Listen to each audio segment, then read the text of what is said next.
नमस्कार साथियों, जय Hind. Welcome back to my YouTube channel. चलिए, कल की क्लास में कुछ टेक्निकल इशू आ गया था, बैटरी लो हो गई थी, है ना। आज नहीं होगी, आज होगी भी, तब तक काम हो जाएगा। तो शुरुआत करते हैं। कल हम पढ़ रहे थे नंबर सिस्टम। तो नंबर सिस्टम में जो कहानी हुई थी,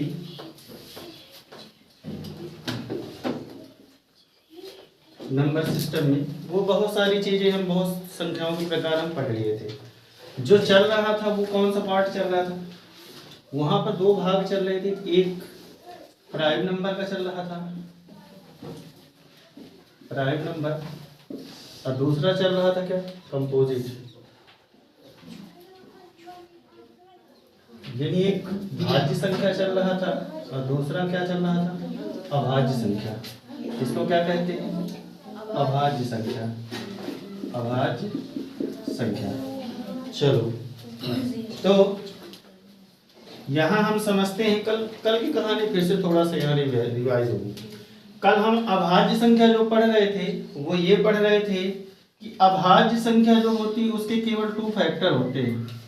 2 फैक्टर यानी कि 2 गुणनखंड होते हैं जिसके, वो क्या कहलाती है, अभाज्य संख्या कहलाती है। 2 गुणनखंड। 2 गुणनखंड का मतलब होता है कि किसी भी संख्या के 2 गुणनखंड कौन कौन से होगा। तो एक तो सभी संख्याओं का गुणनखंड होता है, एक सभी संख्याओं का गुणनखंड होता है। वही खुद वह संख्या अपना सबसे बड़ा गुणनखंड होती है। खुद वह संख्या अपना सबसे बड़ा गुणनखंड होती है। तो किसी भी संख्या के 2 गुणनखंड कन्फर्म है, एक को छोड़कर, ठीक है। तो किसी भी संख्या के 2 गुणनखंड होंगे, पहला तो एक होगा और दूसरा खुद वह संख्या होगी। एक प्रश्न यहाँ से भी बन सकता है कि किसी भी संख्या का सबसे छोटा गुणनखंड क्या होता है। तो क्या होगा बेटा, एक होगा। क्या होगा, एक। क्वेश्चन बन सकता है किसी भी संख्या का सबसे छोटा गुणनखंड या फैक्टर, उसी को इंग्लिश में बोलेंगे, क्या होगा, तो एक होता है, ठीक है। वहीं दूसरा प्रश्न कुछ इस तरह से आ सकता है कि किसी भी संख्या का सबसे बड़ा गुणनखंड क्या होगा। तो सबसे बड़ा बेटा होगा खुद वह संख्या होगी। सबसे बड़ा गुणनखंड जो होगा, गुणनखंड संख्या खुद होगी, वह खुद वह संख्या होगी। ये प्रश्न बन सकता है। अभी जवाहर नवोदय विद्यालय का जो पेपर हुआ है उसमें ये प्रश्न था एक, और एक जो एक अभी ओलंपियाड का पेपर हुआ है उसमें भी था ये वाला प्रश्न, है ना। ये एक का कि किसी भी संख्या का सबसे छोटा गुणनखंड क्या होता है, तो वो क्या होता है बेटा, एक होता है, ठीक है। वहीं दूसरी तरफ हम देख रहे हैं कि कंपोजिट नंबर यानी भाज्य संख्या किसे कहते हैं।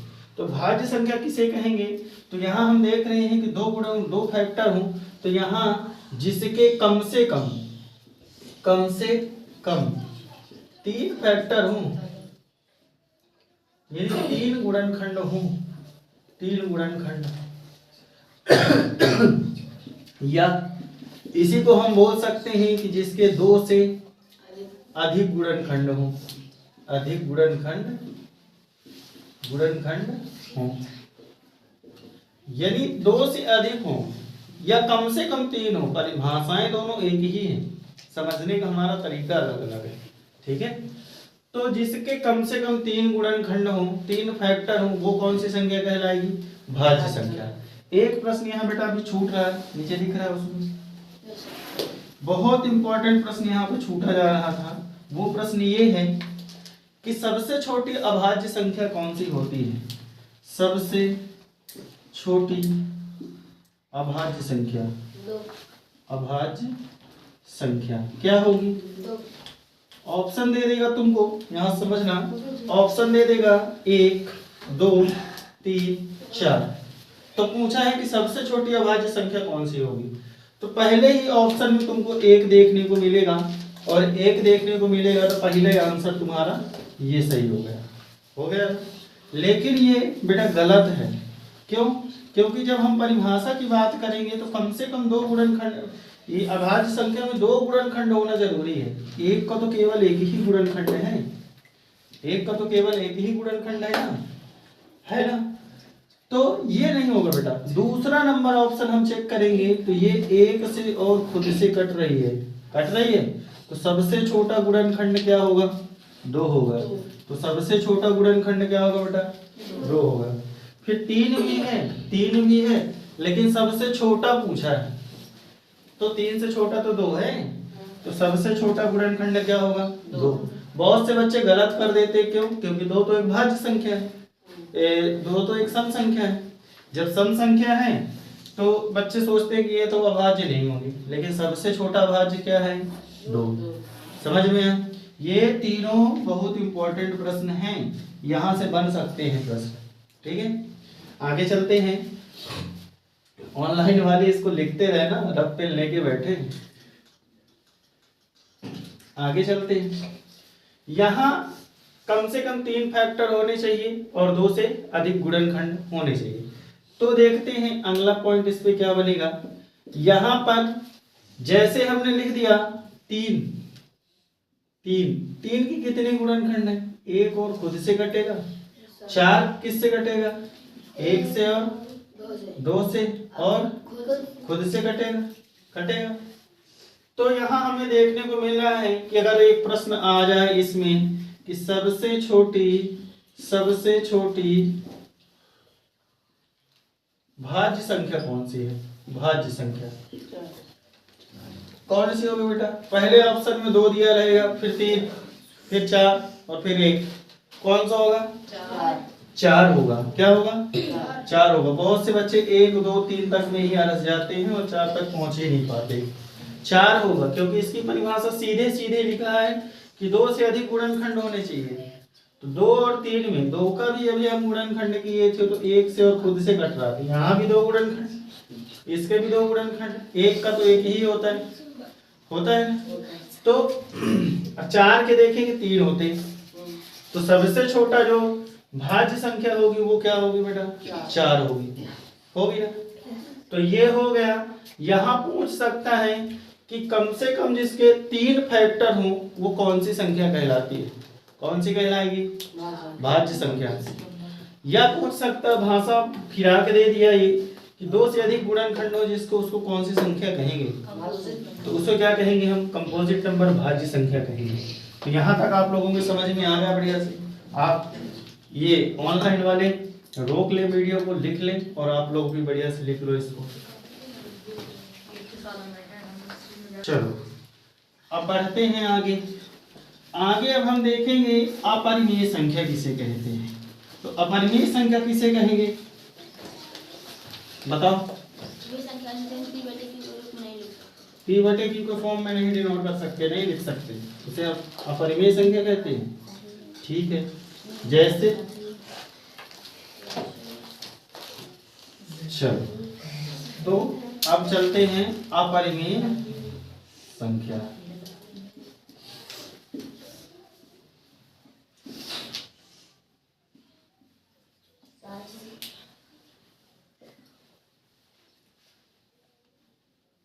रेशनल नंबर, इरेशनल नंबर देखते हैं। ठीक है, अपरिमेय संख्या किसे कहते हैं। परिमेय की जो परिभाषा थी p/q के फॉर्म में लिख सकते हैं, लेकिन ठीक उसी का उल्टा होगा अपरिमेय, कि ऐसी संख्या जिसे हम p/q के फॉर्म में नहीं लिख सकते उसे ही क्या कहते हैं, अपरिमेय संख्या कहते हैं। यहाँ से एक बहुत बढ़िया प्रश्न आता है।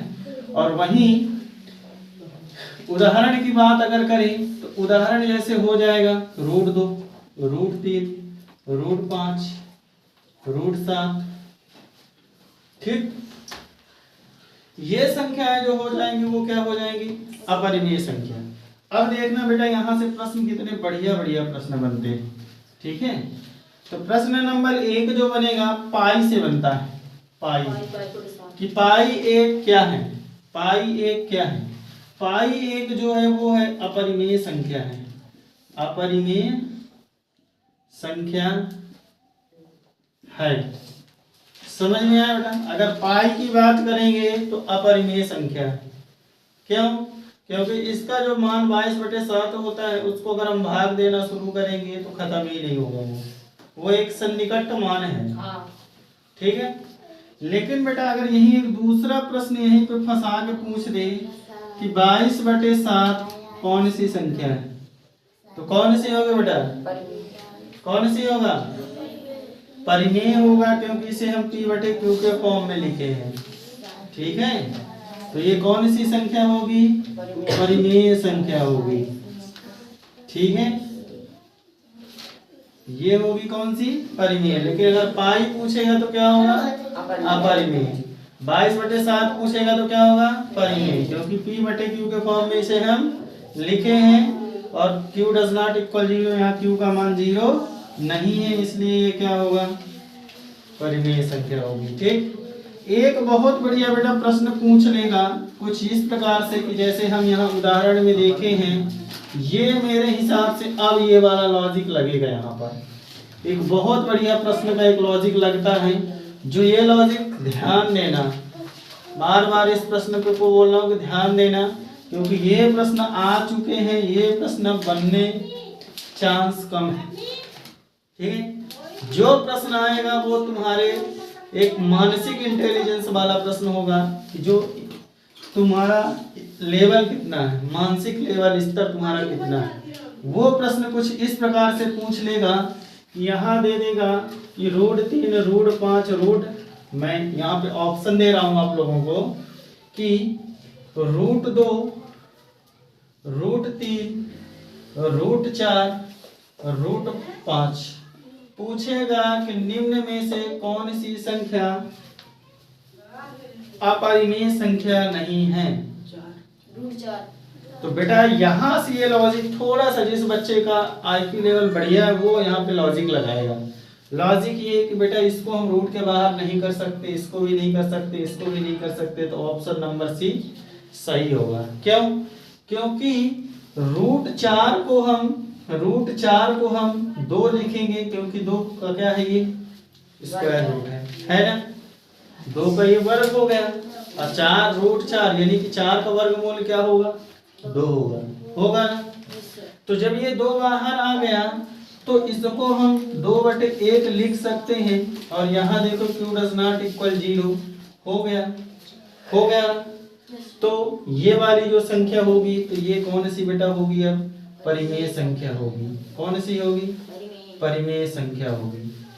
ठीक है, या इसी प्रश्न को घुमा के पूछ लेगा कि निम्न में से कौन सी संख्या परिमेय संख्या है, तो जो परफेक्ट स्क्वायर रूट बने या स्क्वायर हो, वही संख्या को तुम रूट के बाहर कर देना और उसको क्या करना? /1 करके हम उसको सॉल्व कर सकते हैं। तो मेरे हिसाब से ये वाला लॉजिकल प्रश्न है एक। ये प्रश्न तो आ चुके हैं, बहुत बार आ चुके हैं, लेकिन ये वाले प्रश्न ट्रेंड में चलने वाले हैं। ठीक है, तो इस प्रश्न पर जरूर ध्यान देना कि इस तरह का प्रश्न आ सकता है। कौन सा? रूट वाला। ये इंपॉर्टेंट प्रश्न है। ठीक है, समझ में आ गया? तो अपरिमेय संख्या की ये परिभाषा थी। अब हम बढ़ते हैं आगे डिविजिबिलिटी रूल की तरफ।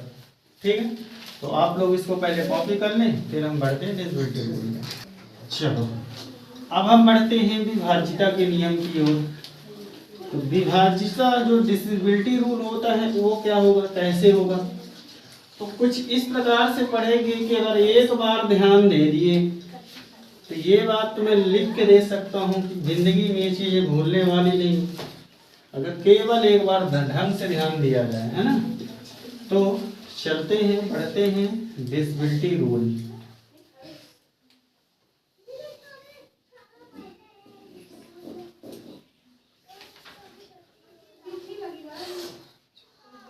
यानी भाज्यता के नियम, या इसी को जांच भी बोल देते हैं, टेस्ट। ठीक है, तो देखो जो नियम होंगे वो मेनली हमें कौन कौन से पढ़ने हैं? वो हमें पढ़ने हैं 2 का, 3 का, 4 का, 5 का, 6 का, 7 का, 8 का, 9 का, 10 और 11। लेकिन बेटा एक चीज समझो कि जब किसी संख्या को काटेंगे तो हम किन संख्याओं का प्रयोग करेंगे? तो अधिकांशतः हम अभाज्य संख्याओं से ही संख्याओं को काटना है। जैसे मेन होगा 2 का, 3 का, 5 का, 7 का और आपका 11 का। ठीक है, मेन ये संख्याएं होंगी क्योंकि अभाज्य संख्याओं का ही विशेष प्रयोग है, लेकिन हम इनको पूरा पढ़ेंगे। अब इसको पढ़ने का जो तरीका होगा वो थोड़ा अलग होगा, डिफरेंट टाइप का होगा। वो हम जंप मार मार के पढ़ेंगे, वो कैसे पढ़ेंगे अब हम देखते हैं। बिल्कुल यहाँ पर ध्यान देना अच्छे से। तो चलते हैं, पहले हम देख लेते हैं कि आप लोग बढ़िया से लिख लेना 2 के विभाजिता का नियम। फिर यहाँ एक स्लाइड ये हो गई, दूसरी स्लाइड में हम देखेंगे 4 के विभाजिता का नियम। फिर ये 2 स्लाइड हो गई, तीसरी स्लाइड में जो होगा वो 8 के विभाजिता का नियम। ये 3 स्लाइड हम देखेंगे और एक झटके में इन तीनों नियम को हम खत्म करने वाले हैं। ठीक है, बढ़िया से यहाँ ध्यान देना कि जो 2 का नियम बेटा कहता है वो किताबों में पूरी परिभाषाएं लिखी हुई हैं, बस यहाँ हमें समझना है ना। तो 2 का नियम जो कहता है वो ये कहता है कि किसी भी संख्या का हमें इकाई अंक देखना है। क्या देखना है? इकाई अंक, यानी यूनिट डिजिट। अब इकाई दहाई दोनों पढ़ाना पड़ेगा, बनता है ना। तो हमें इकाई अंक देखना है और वहीं देखो ये हो गया 2 गुना, इसका हो गया 2 गुना हो गया। तो यहाँ पर अंतिम इकाई अंक को हम एक दूसरी भाषा में लिखें तो अंतिम एक अंक बोल सकते हैं बेटा कि नहीं बोल सकते?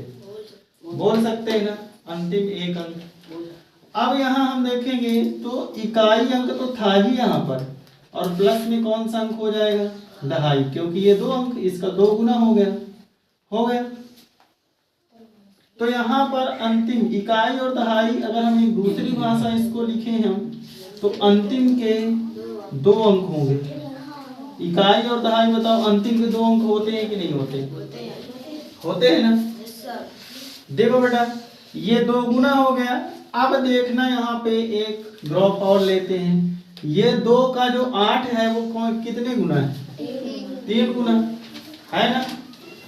3 गुना है तो क्यों ना हम यहाँ पर इकाई और दहाई तो यहाँ था ही, और यहाँ हम एक तीसरा ले लेते हैं, सैकड़ा ले ली।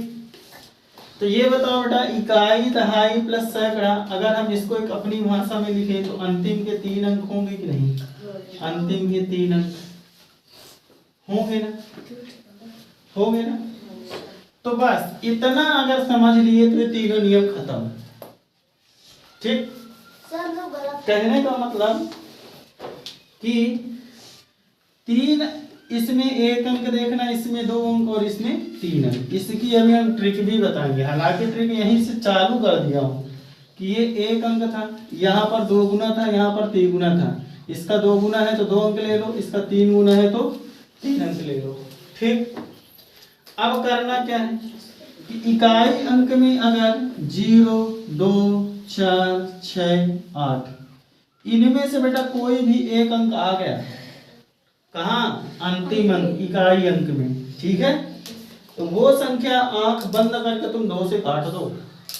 अगर इकाई अंक में क्या आ गया? 0, 2, 4, 6 और 8 में से कोई भी एक अंक आ गया। ठीक है, यहाँ बैठो तुम, समझ में आया? तुम भी यहाँ देखो, समझ में आया? वहीं अगर ये अंतिम के 2 अंक में हम 4 का भाग देंगे, शेष फल कितना आ जाए? शेष फल अगर 0 आ गया तो वो संख्या पूरी तरह 4 से विभाज्य होगी। कितने अंक में भाग देना है लास्ट के? 2 अंक में। लेकिन इसके लिए बेटा एक बहुत ही शानदार प्रश्न आया था, अभी जो लास्ट ईयर नवोदय का पेपर हुआ था उसमें आया था कि कम से कम इसमें 4 के विभाज्यता के नियम में कम से कम कितने अंक होना चाहिए? कम से कम 3 अंक होने चाहिए। क्यों?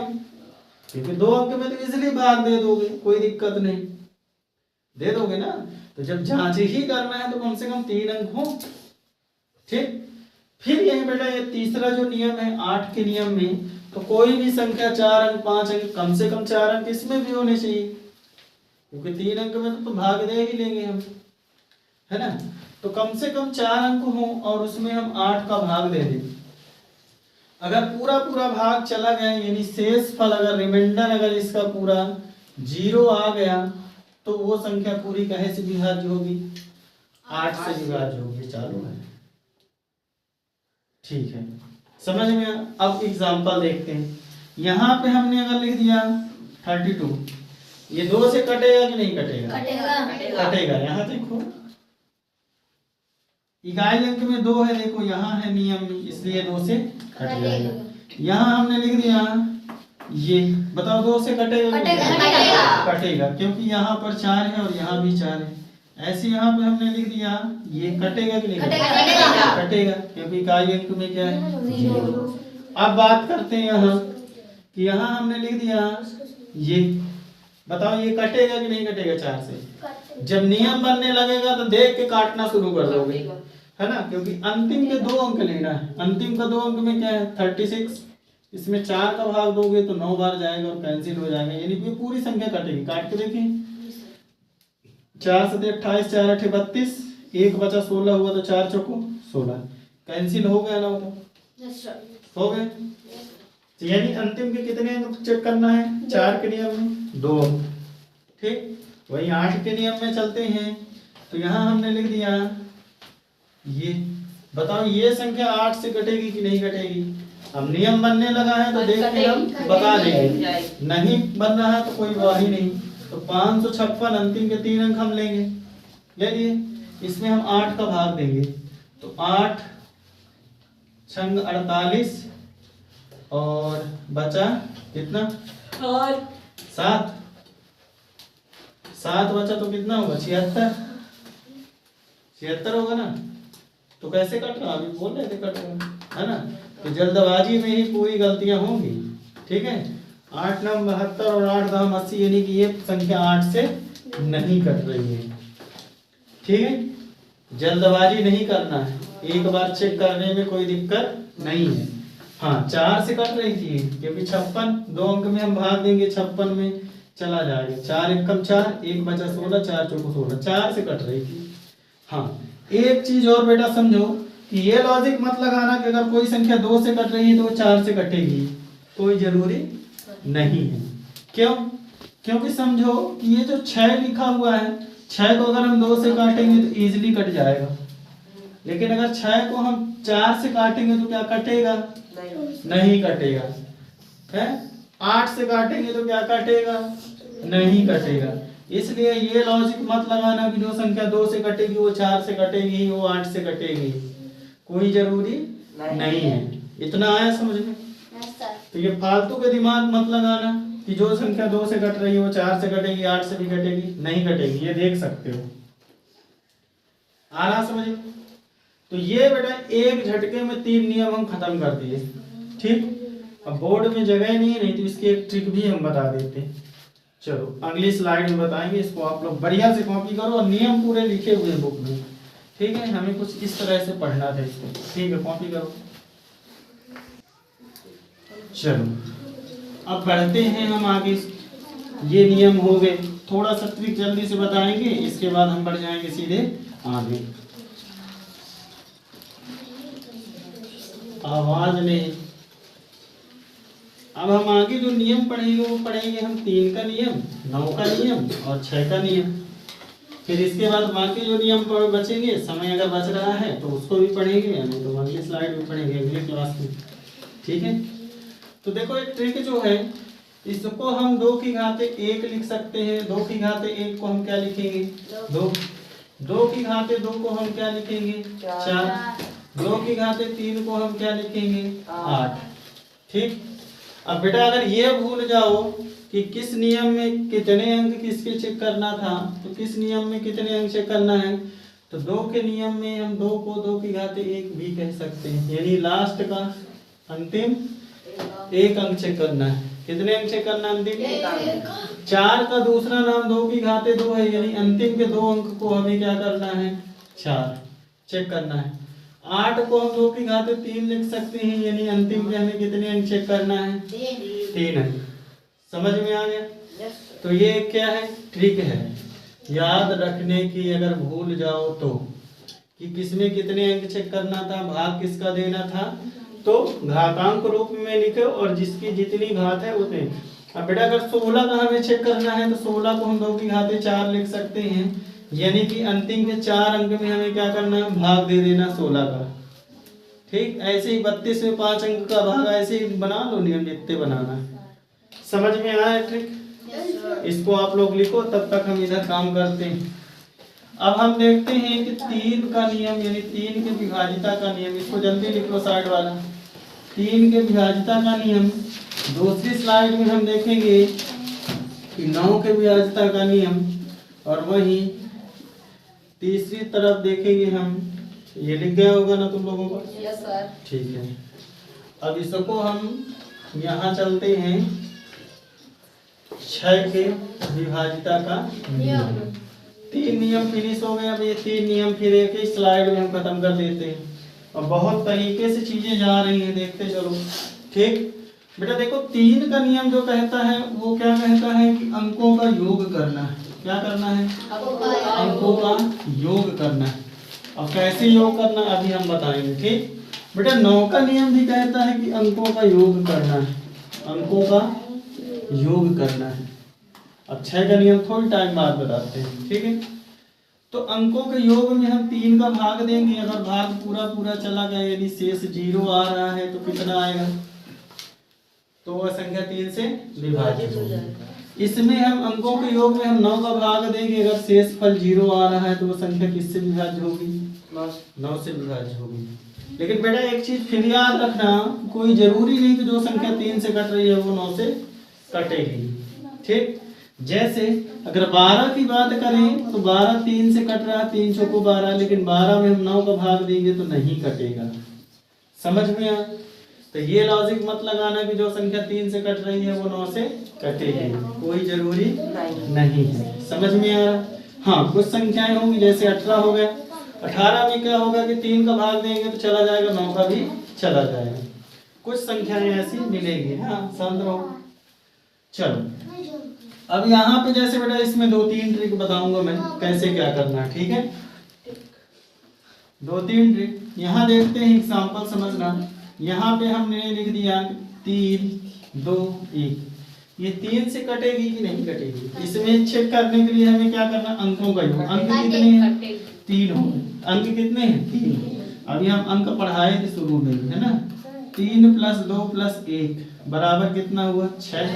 6 में हम 3 का भाग देंगे, बताओ चला गया ना? यानी ये पूरी संख्या 3 से विभाज्य होगी। करके देखें तो 3 × 3 भाग नहीं जाएगा तो 0, 21 हुआ, 3 × 7 21 हो गया कैंसिल। वहीं अगर हम यहाँ लिख दें ये संख्या 9 से विभाज्य होगी कि नहीं होगी, तो चलो देख लेते हैं, चेक कर लेते हैं। 6 + 3 9 + 4 + 5 बराबर कितना आ गया?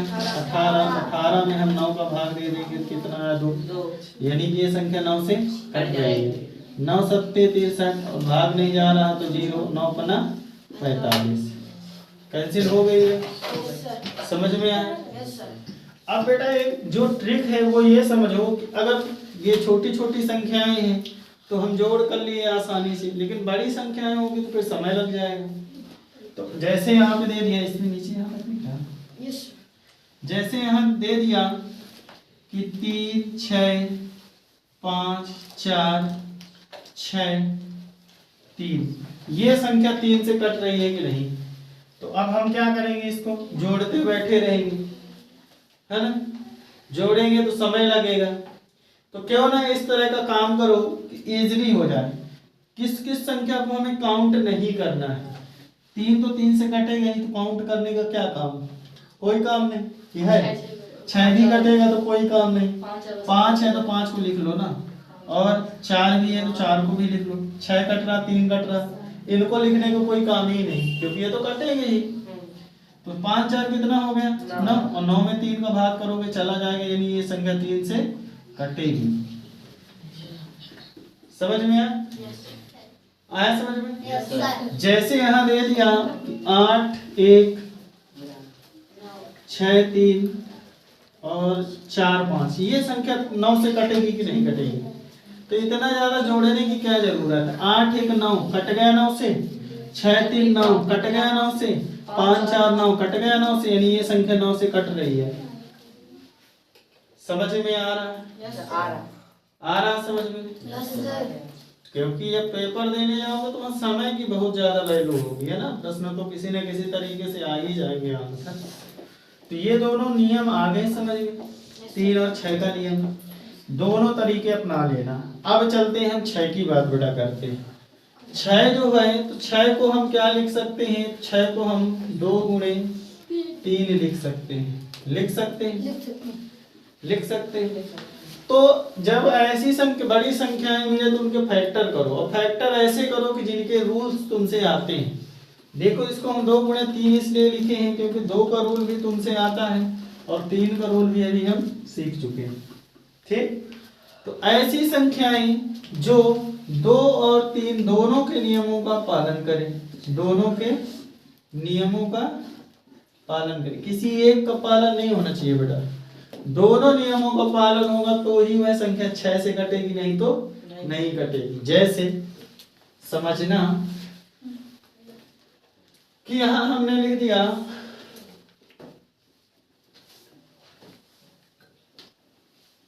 ये संख्या, ये 6 से कटेगी कि नहीं कटेगी। तो देखो पहली चीज तो 2 से तो कट रही है, 2 से कट रही है क्योंकि इकाई अंक में 4 है, 2 के नियम में हम पढ़ाए थे। फिर देखो 3 का नियम क्या कहता है कि अंकों का योग करो 3 2 5 5 4 9, 9 में हम 3 का भाग देंगे, जाएगा कि नहीं जाएगा, चला जाएगा, यानी 3 से भी कट रही है, यानी यह पूरी संख्या 6 से कटेगी क्योंकि दोनों नियमों का पालन हो गया। तो काट के देखते हैं, 6 पंचे 30, 2 बचा 24 हुआ, तो 6 चौको 24, कट गया कि नहीं कट गया बताओ।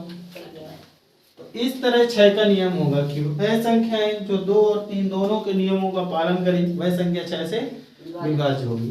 तो उम्मीद है कि ये तीनों नियम भी समझ में आए होंगे। आ गए, ये पूरे 6 नियम हो गए हमारे। अब बचा क्या, 5 का नियम, 7 का नियम और 11 का नियम। 10 का तो होगा 0, जिसकी इकाई अंक में होगा तो कट जाएगा। ये आ गया समझ में? ठीक है, इसको कॉपी कर लो।